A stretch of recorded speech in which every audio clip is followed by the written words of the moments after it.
Hey, happy Monday, everybody. Sean coming at you from High Level. So we've got an awesome workflow update today on the weight step. So a bunch of enhancements on the weight step to make it more powerful and easier to use. So first up, we've got branching. So now there will be two separate branches, one for the actual condition and one for the timeout. So there's always a timeout before, but then it was hard to figure, you had to do an if in order to do that. So now they actually made it right here. You can see wait, and then in this case, the wait is if the contact replies, right? So if the contact replies, go left. If a timeout occurs, in this case, it's customizable, but let's say you set it to 5 minutes. If it times out, go right. So this making building a lot easier with the wait steps. Also text explanation for each branch. So it'll sort of tell you exactly what the heck's going on. There's a new UI for the drop down here. Let me see if I can move to the next image. Let's see. Oh, that's statistics actually.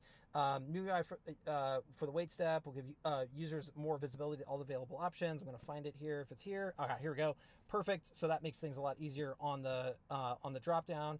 And then also enhanced stats view. So let me find that. Perfect. I'm move my big head here. But basically we'll zoom in and then we'll move over, and so you can see on this side here. This is so cool. There we go. Okay, perfect. So you can see a lot more of the statistics on the when it comes to what happened in this particular wait step and all of that. So that's good.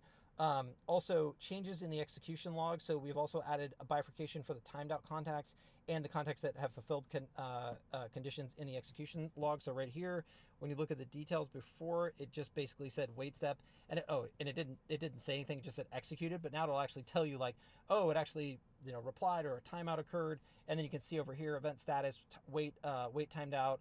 And then action executed was the wait step timeout. So it just gives you more information as to actually what happened when we hit that wait step. So now what will happen to my existing wait step? So by default, no changes will be done for your existing ones.